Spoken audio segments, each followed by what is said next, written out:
Hello, everyone. Thanks for joining us today for the opportunity to speak with Tony Khan, who is here to discuss the AEW All Out pay-per-view coming this Saturday night at Now Arena in Chicago.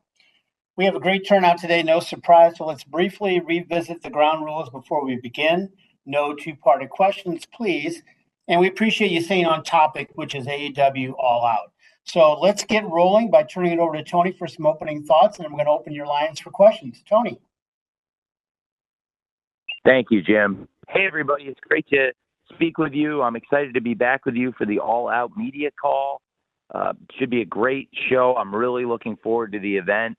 It's going to be so great to have this show here around Chicago. It's a great tradition. I'm so excited about the card top to bottom, and I'm excited to get your questions. So with that, we can jump into it, although I will say it's been quite a long night, trying to keep Hangman out of jail.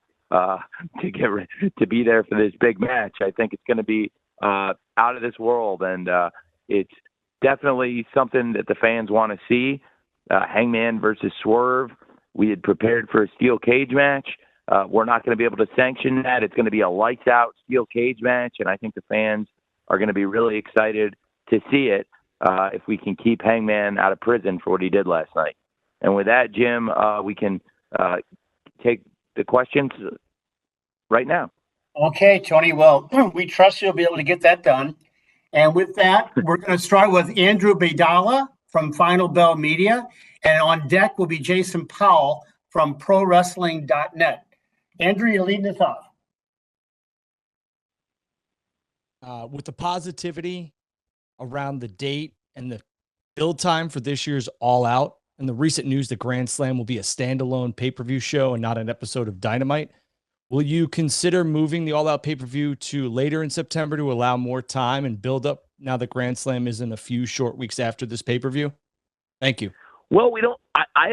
We really Grand Slam Australia is a different event. I think first of all, I appreciate how you led into it. Thank you, Drew. And I do think there's a lot of positivity around All Out. It's going to be a great crowd around Chicago. I expect an awesome night on Saturday. Just should be great wrestling, great action, great fights. And as far as Grand Slam, we're really excited to go back to Arthur Ashe Stadium, and we're doing Grand Slam Australia as a special event next year, but we've had great success in New York. And I think as we get closer to Grand Slam coming out of All Out, we'll see huge pickup there as well. And I think it's early to say what the future of Grand Slam is or the delivery of Grand Slam Australia. I think that's a huge event and really looking forward to that. And we'll have to really think carefully about the domestic distribution here in America for an event taking place in Australia. I'm really excited about Grand Slam Australia, but we have something great going with Arthur Ashe Stadium. So, we have a lot of excitement about going there for Grand Slam following All Out this year, and could certainly continue with Grand Slam New York as well as Grand Slam Australia. Thanks, Drew. Thank you, Andrew. Jason Powell from ProWrestling.net is next, to be followed by Bill Bodkin from The Pop Break. Jason.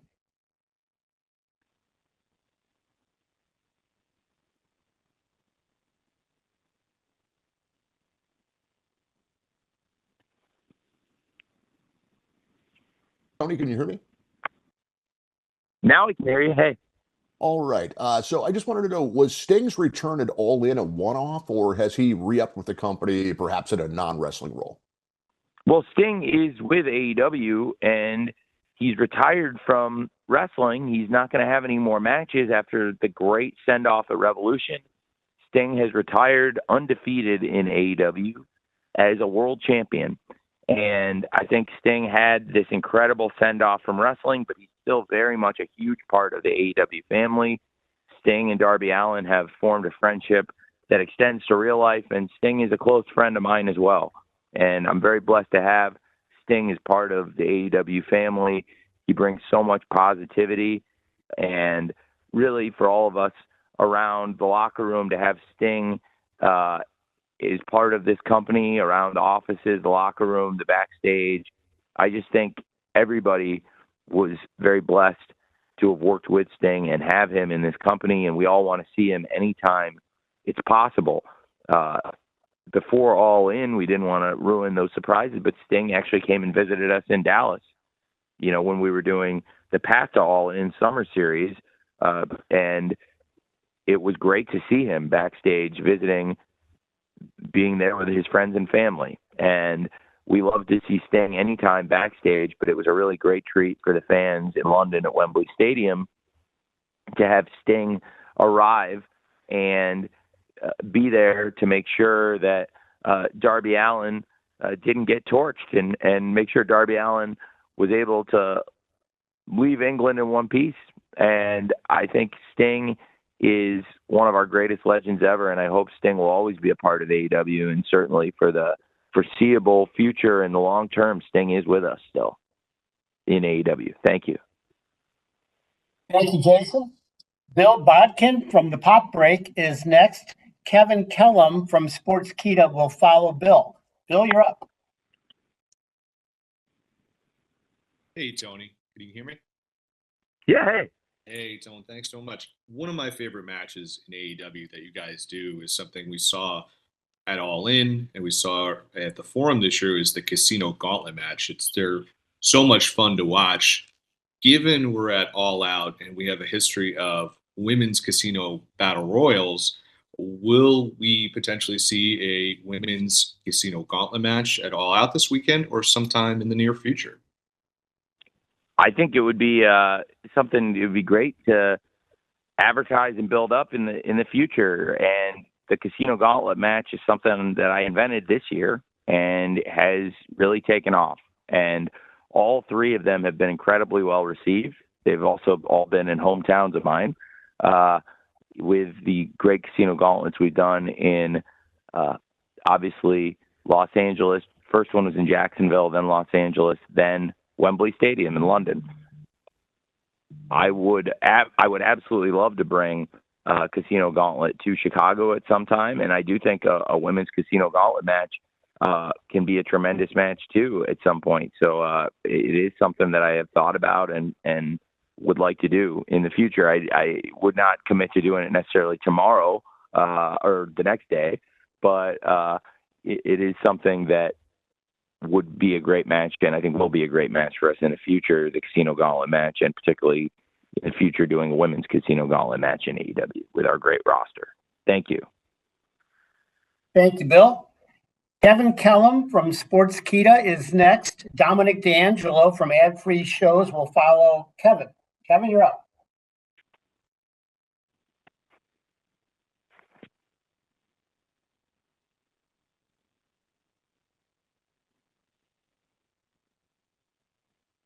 Time, Hello. Tony. I know you spoke a few weeks ago with my friend at Q101, Case Low, about the future of AEW, and obviously people are excited about that. In terms of the media distribution for fans, what is the feedback you've been getting about them that you apply to this new possible agreement that fans are hotly anticipating, whether it be premium live events and a streaming platform, whether it be how they receive the weekly TV shows of Dynamite, Collision, and all the content that AEW does, and what is the status of that current agreement moving forward? Well, it's a series of great questions and very well articulated. Thank you for those. Well, to start with your great questions, I think that it's a really exciting time for AEW. We are having great conversations. I think there have been a lot of reports, and a lot of them have been pretty accurate about the status of the media deal between AEW and Warner Brothers Discovery being something that has been a very productive, ongoing conversation that we're still working on. And there are a lot of details. You asked some great questions. You mentioned the future of the TV deal, which is something we all want. AEW on TBS and TNT. It's great to be wanted by TBS and TNT. I feel very fortunate after, being here for 5 years that there's still this great appetite and desire to keep AEW at TBS and TNT. And it's a mutual thing because we love Warner Brothers Discovery, and David Zaslav, Bruce Campbell, and the whole team have been really good to AEW and me personally. And it's great to have a media partner like TBS and TNT. First of all, that's maybe the best media partner you can have, I think, honestly, when you start talking about pro wrestling, to say that you're linked up with TBS and TNT, that's instant credibility for me, because I grew up watching wrestling on TBS and TNT for many, many years. And I think a lot of Americans and people around the world recognize TBS and TNT as a great home to the sport, with a tradition of wrestling, in particular on TBS, that goes back over 50 years into the early 1970s. And to be here doing these shows, it's a dream come true. We're still working through the details of the agreement, which is a very long, tenuous process, but it's a good process to do. And especially, it can be long to figure out a contract for one person, one player, one athlete between a team. That can be a long process sometimes. So imagine for an entire league to do an agreement for all of our events, for, all these exciting things we're working on. It's really a big deal. And there are some really exciting things to come. Without revealing anything that would jeopardize our company or the great status of everything we've been working on, I can say that there's a lot of excitement on each side, on Warner Brothers Discovery and AEW, and it's really good to have that kind of a great mutual collaboration. The things you asked about, they were insightful questions. Without getting into the future of streaming, which I think I would acknowledge, there's been a lot of really good conversations between AEW and Warner Brothers Discovery about the streaming platforms and the future. Obviously, Warner Brothers Discovery owns and operates quite possibly the best streaming platform in the world, in Max, which is just a fantastic app with a massive user base, and it's growing worldwide. It's got a great domestic name and base, and it's starting to grow really more as an international brand also. And it's a great place to be, with so much of the best content in the history of television and movies. So that is obviously something everybody has interest in as well. There are a lot of things to be worked out, but it's a great time for AEW, and I can tell you that this is going to work out really well for AEW and our fans. So it's a positive update without giving away all the information. So hopefully that was the best of both worlds. Thanks for the great questions. Thank you, Kevin. Dominic D'Angelo from Ad Free Shows is next. Chris Mueller from the Bleacher Report will follow Dominic, who's up now. Hey. Tony, you able to hear me all right? Hey, I hear you great. Hey, awesome. Cool. Well, yeah, really fun ending, a wild ending to the show last night. It sets up All Out very, very well. It's very intriguing, the aspect that we're coming up on 5 years of AEW Dynamite here within the month coming up. And I just kind of want to get your perspective, as, obviously this being your first wrestling promotion, and only wanted to kind of get your thoughts on what you kind of learned about yourself over the course of 5 years. And is there something big that you want to work on moving forward as the president and CEO of All Elite Wrestling? It's a really great time for AEW. I wake up right now very happy every day. It's great to have this great roster. In particular, I cherish every day that AEW has Bryan Danielson as the AEW World Champion. I think that's something so amazing for a wrestling company to be able to say. And we've had great champions, and now coming up tomorrow for the first time ever, all the champions will collide in this huge match of champions. It's the first time we've ever had 8 champions battling, and to have Bryan Danielson teaming with the World Trios champions, Claudio and Wheeler Yuta and Pac, teaming up against this great group of champions, whether I've always seen eye to eye with them in the wrestling business, they are all great wrestlers. And to have the Young Bucks World Tag Team Champions, the TNT champion Jack Perry, and the Continental champion, who had another fantastic match last night, one of the world's great wrestlers, Kazuchika Okada, that's a huge match for us. And we've got a great group of champions right now, along with Will Ospreay, that effectively encompasses all the champions of the company. So we've got all these great people competing in that men's division. And then so many great things happening in our women's division right now, too, to have this great group of champions. And in particular, right now, Mariah May culminating really that betrayal and the journey she's taken since betraying Timeless Toni Storm with a world championship win at Wembley Stadium in her hometown. What a moment. and something really interesting to follow what's next for Mariah May and Timeless Tony Storm, and also really excited about having Mercedes Moné, the TBS champion, one of the best wrestlers on the planet, also a great champion in New Japan Pro Wrestling, coming off of, I think, one of the best matches she's had since she came back. And one of my favorite Mercedes Moné matches was just a week ago on Friday in New Japan Pro Wrestling. And I think she can have just as great or better of a match coming up this weekend. And really, Mercedes has been going so hard, defending her championships all over the planet. And to be a traveling world champion like that, it takes a toll. And Hikaru Shida is one of AEW's greatest of all time, has been a 3-time world champion, and could potentially be a great face of AEW. I know she said she's the ace of AEW's women, but she could potentially be the face of the whole company on TBS very soon as well. So really excited about that. It's a really great time. I love the company. It's constantly changing, but like I said, probably the thing that puts the biggest smile on my face when I wake up in the morning is that AEW has Bryan Danielson as the world champion.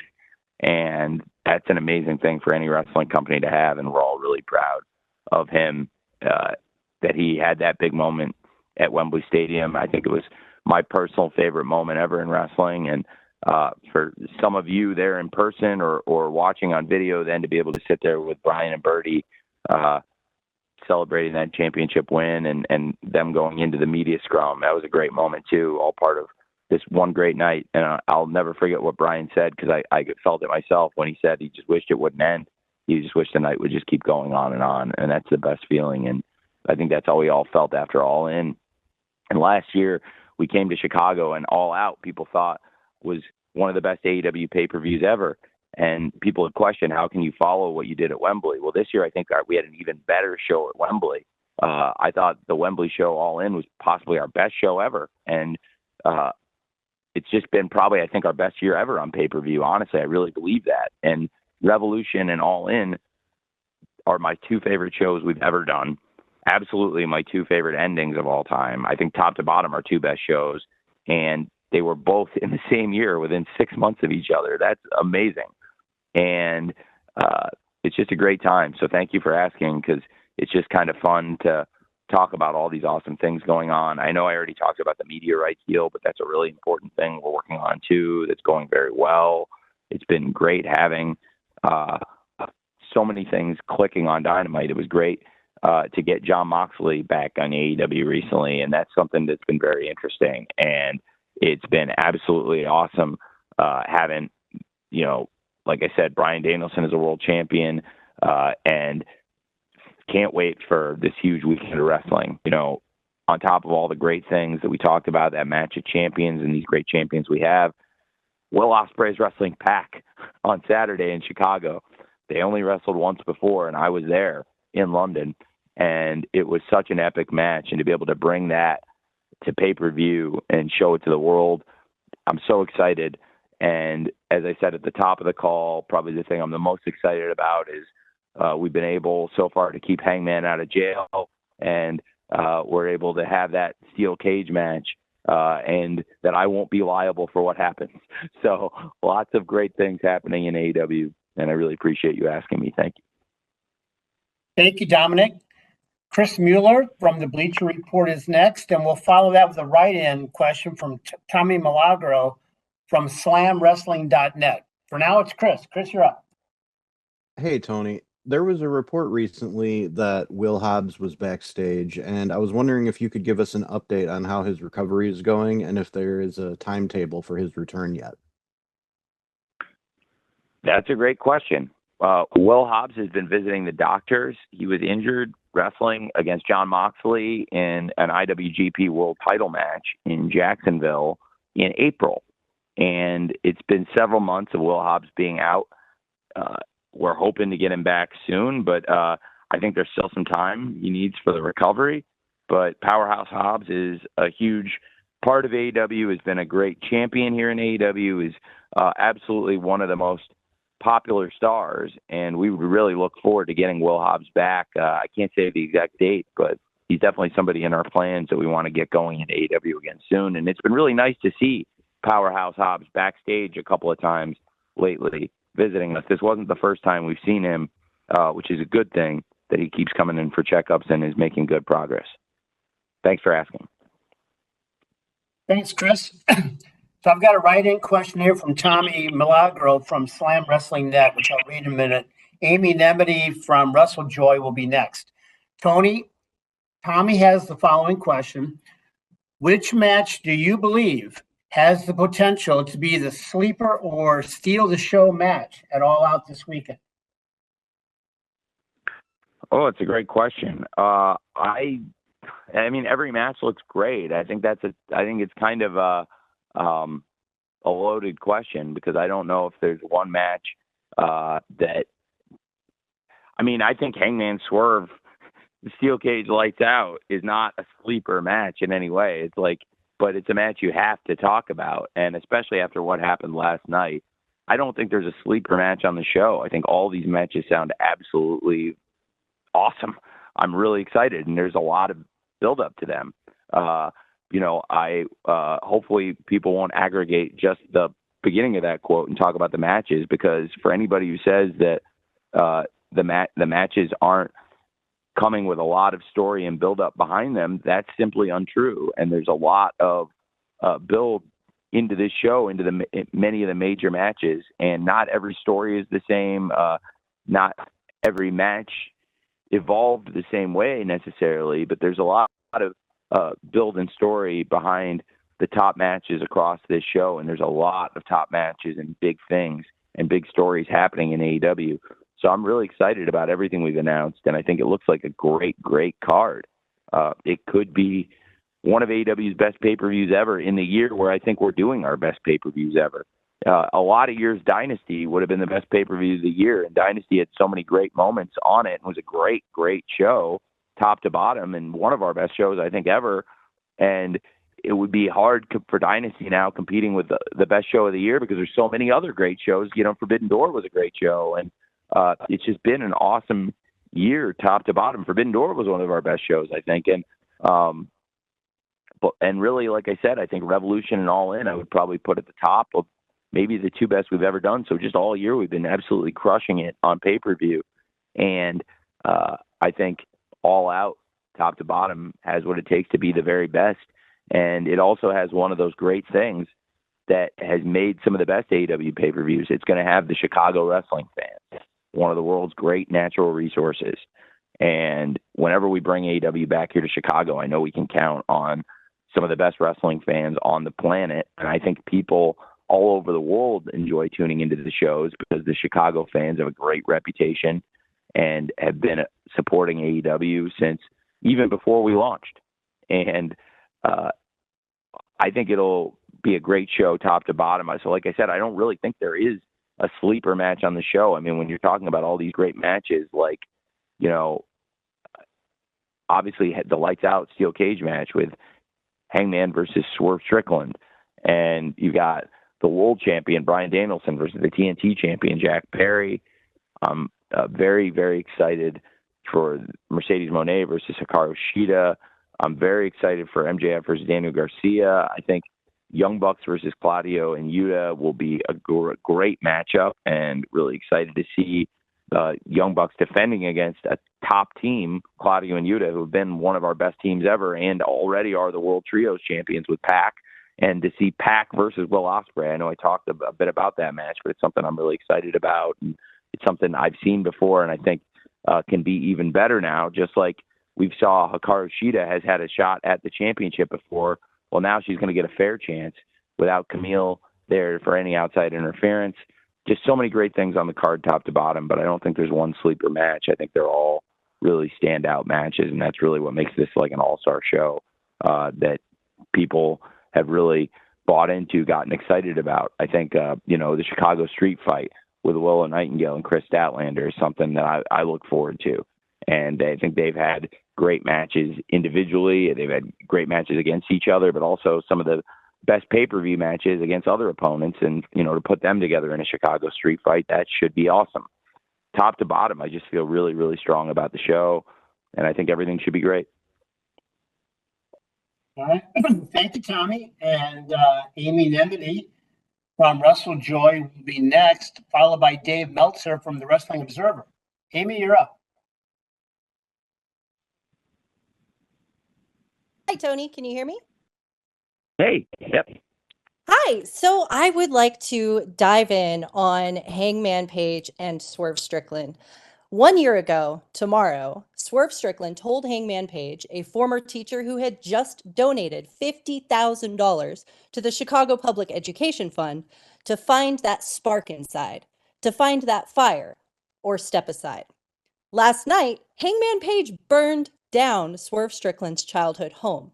Can you talk about how we got here, how we got to this point? And can you talk about the process of burning down Swerve's house on national television? Thank you. Well, it was quite a moment in wrestling history. I'm glad you asked. And it was something that, from a production standpoint, is a very challenging thing to do. But I think Hangman and the team he brought there with him to film that did a great job on it. And I have so much respect for Swerve Strickland and Hangman Page both. I think they've both been excellent as the world champion of this company, and each of them is, to me, it's like being more than I think each of them has been a face, an ambassador, a leader in this company, and they've also become iconic rivals. And I think when I think of Hangman, I'll think of Swerve, and when I think of Swerve, I'll think of Hangman forever now. And that's one of those great things to be in wrestling, to have that counterpoint to yourself. And the things they've done to each other are so violent. The horror that they've inflicted upon each other is so indelible that this rivalry will surely live on forever in the memories of AEW's fans, and I think will be at the forefront of what we've done here in AEW. I think we're all really proud of the Swerve versus Hangman rivalry, but at the same time, it makes sense to have this as an unsanctioned match, I think, for AEW after all the things that have happened, because as a company, we can't be responsible for what happens on Saturday in this match. It is going to be insane. You've seen what Swerve and Hangman are capable of, and putting them in a steel cage environment and not sanctioning it as a wrestling match, really as a fight, it's going to be just absolutely phenomenal. And I can't wait for All Out on pay-per-view this Saturday. I'm so excited that it's just 48 hours away, and burning down a house, I think, will be one of the signature AEW moments. And I thought it was a great wrestling moment as a fan and someone who loves wrestling. I thought it was incredible. Now, as a promoter and somebody who's responsible for the things that happened, it's absolutely crazy. And if we were in banking or accounting or consulting, this would not stand, and you could not have something like this play out in your office. But in the world of professional wrestling, that's what makes this sport the greatest of them all. And it's why I love wrestling so much, because when something like this happens, I think we all know this should be settled in the ring. And in this case, it needs to be settled in the steel cage without any rules and without any liabilities, without any sanctioning bodies trying to interfere. I think these two need to have a fight on pay-per-view. And what's great is there are people all over the world that are really excited. And what happened last night lit a fire in the hearts of wrestling fans all over the planet to see Hangman Page versus Swerve Strickland in the unsanctioned lights out steel cage match this Saturday on pay-per-view at AEW All Out. I can't wait. And I know there's people all over the world that can't wait for this show. Thank you for asking. Thanks, Andy. Dave Meltzer from the Wrestling Observer is next, to be followed by Liam Crowley from comicbook.com. Dave, you're up.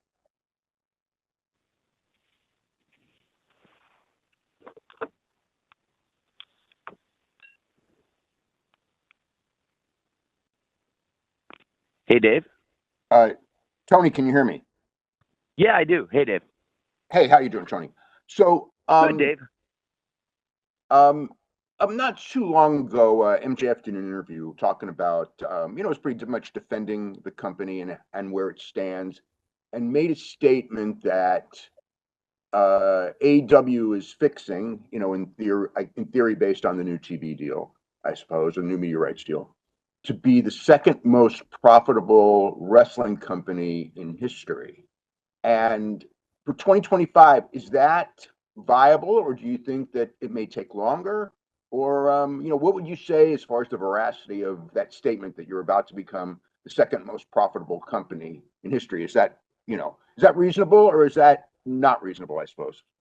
I think it is reasonable. I now, as to whether those cash flows happen overnight when the new deal kicks in, I can't say those things for sure yet, and there's still a lot to be figured out. But I do think the die is cast that AEW is going to be the second most profitable wrestling company at this point of all time, which is very impressive for a promotion that is just over 5 years old and has been on television for less than 5 years. And it's amazing how quickly we've expanded, and the expansion of the television product going from 2 hours a week to 5 hours a week, and being very excited about what the future holds in our media deal. It's a really great time for the company. So I think Max was right on with what he was saying. Now, as to getting into some of the semantics of it and the mechanics of the accounting and how we're counting all the dollars, and I'm not sure exactly how much money WCW made in 1998, nor am I honestly sure how much money Jim Crockett was making, 1986. But I think over the duration of this deal, I expect over this multi-year period that we're about to enter into, that we will be the second most profitable wrestling company in the history of the wrestling business. And it's going to be a really exciting thing, but it's also only the beginning. It's the beginning of a really long journey. Like I said, to be not even 5 years on television, this is not the first step. It's not the second step. It's been a long journey, but it's still early in a long journey. So, for the golfers out there, I still feel like, we played some holes, but I still think we're on the front nine here and really building for the future. So I'm very excited about it. And then to go back to my football metaphors, the deal is very much in the red zone. And I've said it's right there to be pushed in, and that's where we're going to put the ball in the end zone, and it's going to be a huge touchdown for AEW. And I agree with what Max said. I think, he made some great points, and whether or not people agree with MJF and the way he carries himself around the wrestling ring, he's a very intelligent person about the wrestling business. For such a young man in his 20s, one of the most astute historians that I've met for his age, really, and that reminds me a lot of myself in my teens and 20s as a fan of a lot of the older wrestling and the history of it, and grew up reading your stuff, Dave. And I think that Max had a very good point there. Thanks for asking. Thank you, Dave. Liam Crowley from comicbook.com is next, to be followed by Bill Pritchard from WrestleZone. Liam.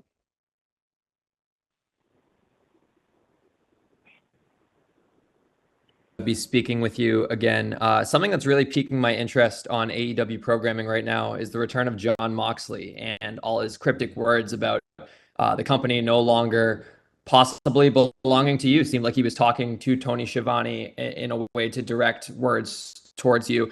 Something that I also noticed was that GCW is running a blood sport event also in New Jersey the weekend of AEW Full Gear, that Sunday, Full Gear taking place the day before. I'm just curious what your current relationship is like with GCW and Josh Barnett specifically.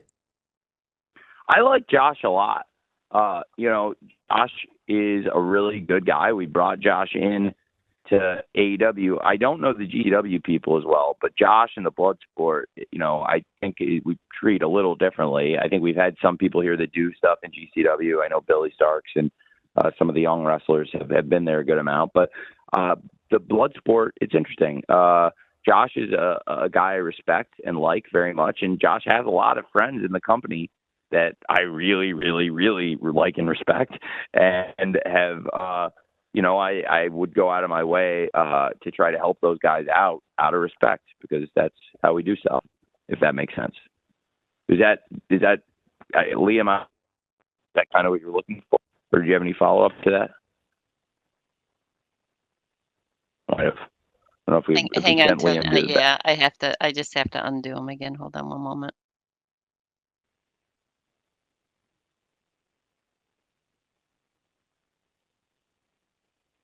Hi, Tony, back.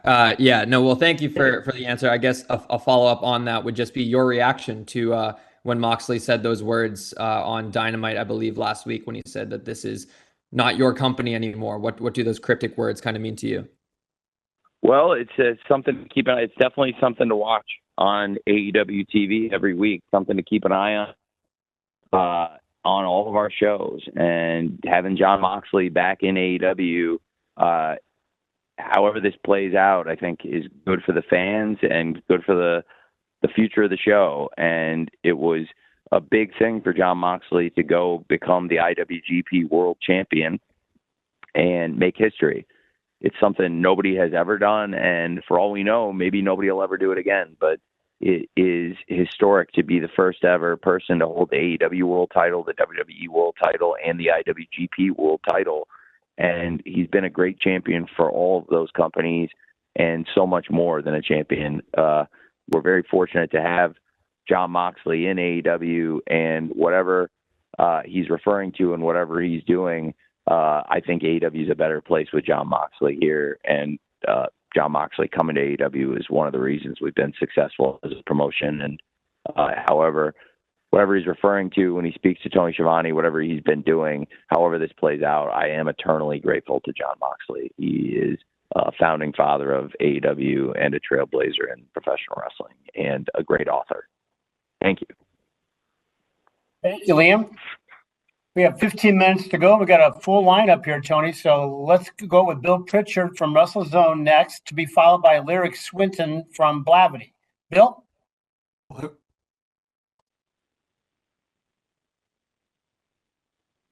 How you doing, Tony?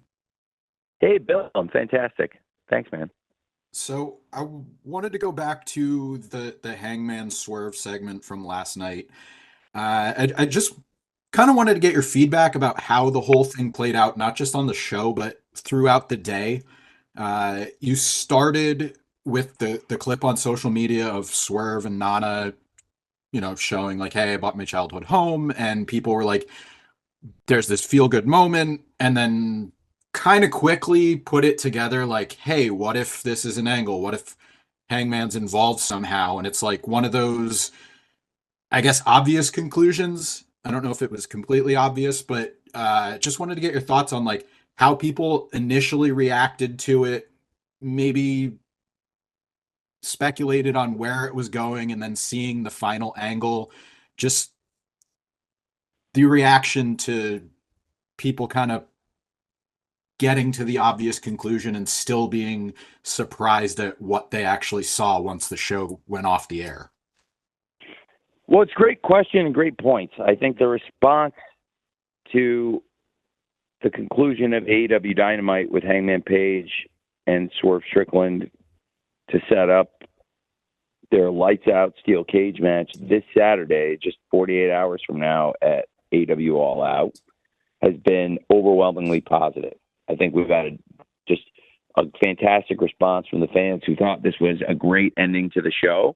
If we were in another line of work, people would be shocked by this. But in wrestling, I think people saw it coming in some way and still were blown away by it, truly. And it was something that made a lot of sense. And it was one of those great wrestling ideas and one of those great wrestling moments. And I think that it's helped build even more interest in a pay-per-view that has been really coming together fantastic since we got back from Wembley Stadium, and even building there at Wembley Stadium. And really with Hangman and Swerve, I think it's great. I've watched really firsthand as a wrestling fan over the last 30 plus years as wrestling fans and the overall audience profile has changed, and the way they consume wrestling has changed, and the percentage of the wrestling fans that are watching stories develop online, that are following the news in wrestling, that are reading the sheets, that are keeping track of news outside of the ring and behind the scenes in the production of the shows. It's a massive percentage of the audience now that follows these things compared to when I was a kid, and it was frankly more of a niche interest. There was huge mainstream interest in wrestling that would go up and down cyclically based on what was happening in the business.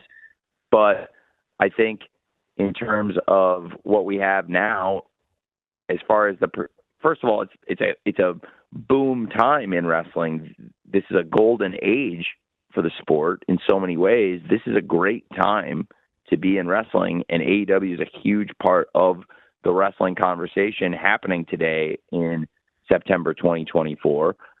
It's an awesome thing. And when you look at that historically, I think the avidity of wrestling fans is at an all-time high. I've gotten some statistics that I am really impressed by.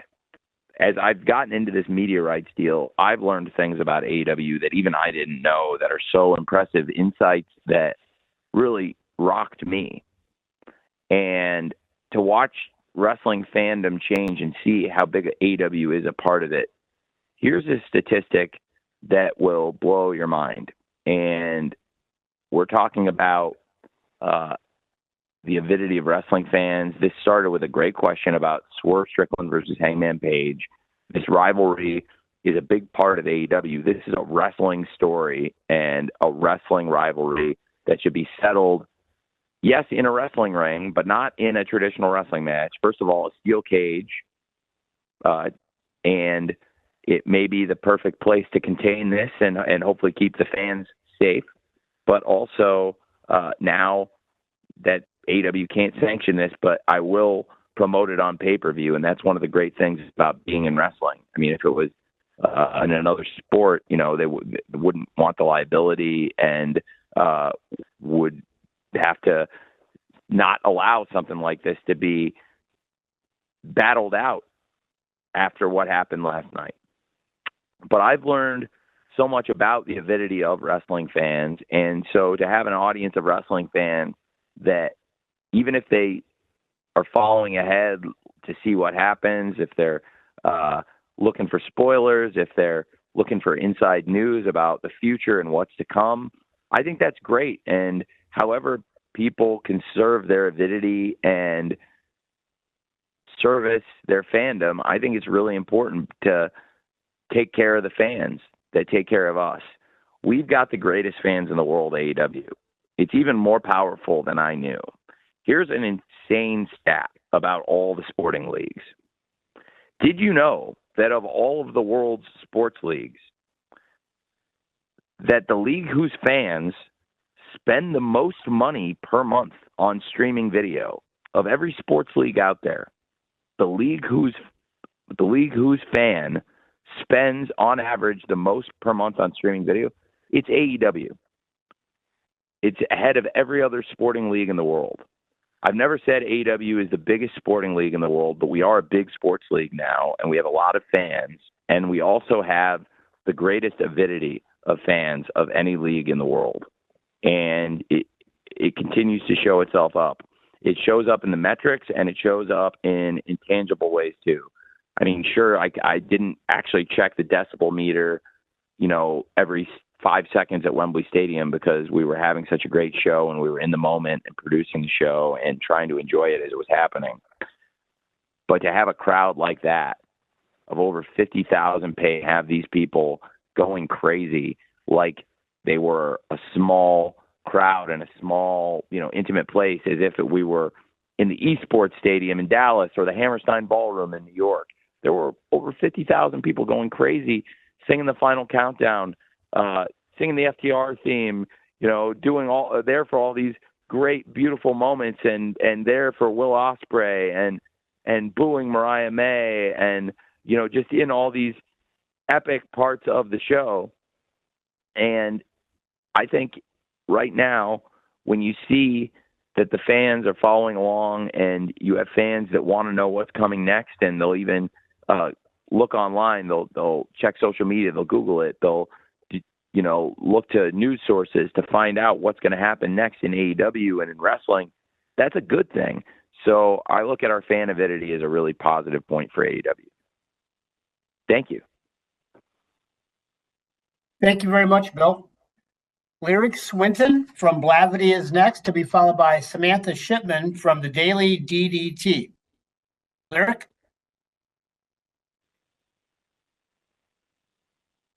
It's actually about all of the AEW's pay-per-views. And so there's been a lot of special shows this year from, Forbidden Door, obviously All In Stadium Show, even Revolution earlier this year with Sting's retirement.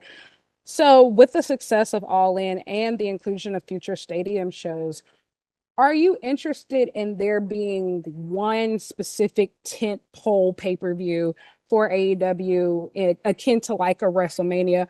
Or are you looking to make every pay-per-view special in its own right? Are you looking to make All In potentially that tentpole event if you are looking to have one singular tentpole event? I think we have all these great events, and All In has been the biggest event in many ways, yet we have all these great events that have had moments that are indelible and unique to them. For many fans, the greatest moment ever in AEW happened at All Out. And it's when, after Kenny Omega retained the title against Christian Cage, a series of events unfolded that resulted in Adam Cole and Brian, this company, 3 years ago this week. And to celebrate the 3-year anniversary of two great stars arriving, now 3 years later, Bryan Danielson has finally become the AEW World Champion. He's also wrestling without officially a contract right now. We're very fortunate to have Bryan Danielson here as AEW's leader, our locker room leader, and the face of the company is the AEW World Champion. But I know that when Bryan is ready to retire from in-ring wrestling here, he'll always have a home in AEW. We'll always be happy to have him. But right now, as Bryan is firing on all cylinders, every time he goes out there, I try to enjoy it because I realize that every moment could potentially be our last. And it's something I'm going to really be cognizant of during this Saturday's pay-per-view, because to have Bryan Danielson versus Jack Perry, the AEW versus TNT champions, that's pretty cool and pretty special to begin with. And when you have Bryan and Jack, and when you look at when Bryan arrived in AEW 3 years ago, he was standing side by side with Jack. He came out to defend Jack and to defend AEW. And looking where we are 3 years later, the people he came out to defend Jack from are the very people Jack's fallen in with. And looking at where AEW's gone and how we've grown and the things we've done since Bryan came in and the journey he's had here and we've all had together, it's been a really, really special thing. So I think when you say that, some of the biggest moments have happened at All Out, of course, All In has been our biggest show for attendance, but there's been memories at other events. And I think in addition to that great moment at All Out that we'll celebrate 3 years of Danielson and Cole and what happened there, I thought this year's Revolution was maybe the best show we've ever done. I think Sting's retirement could be the best thing we've ever done.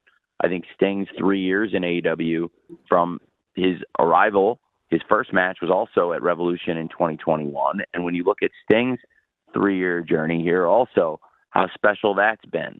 And so again, whether it's Revolution or All Out or All In or the original AEW pay-per-view, Double or Nothing, where maybe the biggest moments happened, where we had Chris Jericho versus Kenny Omega and John Moxley arrived. And those were the first 3 champions in the history of the company. And you had future world champions, Hangman Page and MJF, clashing earlier in the show. So many great moments. And I think there's been so many great AEW shows and events. So I think they each stand out and are special in their own ways. And some of my favorite things that have ever happened in AEW have happened at Full Gear. And I think some of our best shows have been at Full Gear. One of my favorite shows of the pandemic era, and I think maybe the best show anybody did in the pandemic era, was Full Gear 2020. It was the first time any of us had heard those kind of pops in a really long time. And it felt so good. You know, when FTR won the belts, when the Young Bucks beat FTR, when the Young Bucks beat FTR for the belt, what a moment, what a pop. When Darby Allin won the TNT championship from Cody, what a pop, what a moment. And we, in 2020, it feels like a long time ago because it was almost 4 years ago, but those were great moments. And that's been a signature show for us. And we've added new big events where there's been huge moments. Like I said, Dynasty, top to bottom, could be the best show of the year. And because there's so much competition, it probably hasn't gotten the high praise it deserves as one of our best events we've ever done at Dynasty. And we've introduced new pay-per-views. So I think the idea is these pay-per-views have an important identity. They are tentpole events. They're like the playoff games in sports. It's a little different the way that they come as far as the cadence and the scheduling of them, but that's the idea. And these are premium top events in wrestling. And as I said before, our fan avidity has made this model a huge success for us. We have a great pay-per-view business because we have the best fans in the world, and those numbers prove it. I think it's a great, great thing to have so many great signature events with great traditions that the fans can look forward to year in, year out. And I'm really excited about All Out. And, of course, All Out, this is now our 6th All Out, and it's kind of crazy. And to have our 6th All Out across 5 years, all in Chicago minus the 1 year we were in Jacksonville, I think it's been a great run. And I think each event has an important significance in AEW as far as those major pay-per-view shows. Thanks for asking.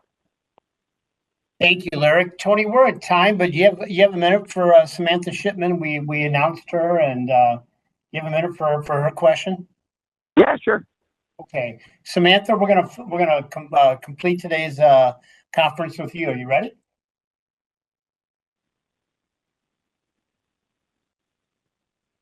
Hi, Tony. I have a question. When we first saw Kyle Fletcher come into AEW, he was with Aussie Open, who I would say in the last couple of years has been one of the top 5 tag teams in the world. Obviously, we've seen Kyle's ascent, especially in the last couple of months, of him just becoming a rising star. Mark Davis was injured nearly a year ago at Wrestle Dream. Is there an update on Mark Davis? And also, with Mark Davis, if he is returning anytime soon, will we see Aussie Open competing as a tag team, or is Kyle just on this path as a star that you just kind of have to let that play out? Well, those are great questions. Mark Davis has been injured now for quite a while, and we get regular updates, and he's had surgery. He's in recovery, and we can't wait to have Mark Davis back in AEW. I think Aussie Open has been a great team, but you're absolutely right in what you said. Kyle Fletcher has taken a great journey here in this company, and in particular lately has been on this amazing run of some of these fantastic matches in AEW and really all over the world, where he's competed in ROH and been a great TV champion in ROH, and I think opened some eyes there to what a great single star Kyle Fletcher is and what he's capable of. What a great survival of the fittest match Kyle had earlier this year, and we've seen him then take that title, wrestle top matches. I thought Kyle Fletcher and Lee Johnson had a great rivalry on ROH that was some of the best matches we've had on the TV show. And then to have Kyle Fletcher go to CMLL, compete at the highest level there at our partner at our CMLL, a promotion we have such a great relationship with and such a great working partnership that's been established. Kyle Fletcher has been a big part of it, and he's continued to impress and impress and impress. So I think it's been unfortunate to have Mark Davis out. We really miss him, and I look forward to Mark Davis returning to AEW. And I have to say that while Mark Davis has been out, Kyle Fletcher has absolutely stepped up to the occasion.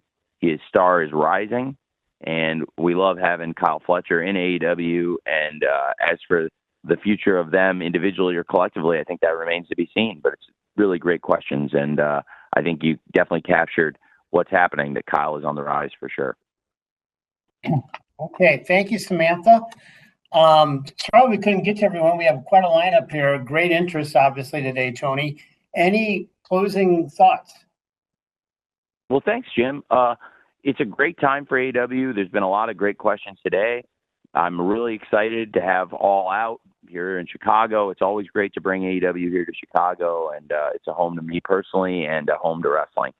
And this is going to be a great event. I really enjoyed taking all your questions today. Hopefully, if I didn't get anybody's question, I hope that you'll get a chance to come to All Out, and I'll try to answer as many as I possibly can. Really excited about this show. I just think it has a really special feeling.